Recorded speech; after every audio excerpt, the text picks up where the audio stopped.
Cuidado con los eslogans de moda. Mira qué eslogan tan tremendo. Todos lo hacen. ¿Quién sabe quién inventó ese eslogan?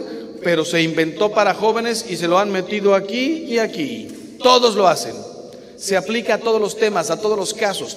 Todos se drogan, todos se acuestan, todos los hombres casados son infieles, todas las mujeres son resbalosas, hoy no hay niña virgen, todos los profesores son sobornables, todos los políticos son ladrones, todos los empresarios son unos tranzas. Se acabó la gente buena. No es cierto. Hay muchísimo más gente que hace el bien a gente que hace el mal, solamente que los que hacen el mal hacen mucho ruido. Es un escándalo, un adulterio. En cambio, a lo mejor tus papás llevan 40 años de casados, son los tíos más felices del mundo, pero esos no hacen ruido. No hace ruido cumplir 40 años de casados. Hace un ruidazo que te encuentren en un hotel con otra mujer. Los que hacen el mal hacen un ruidazo.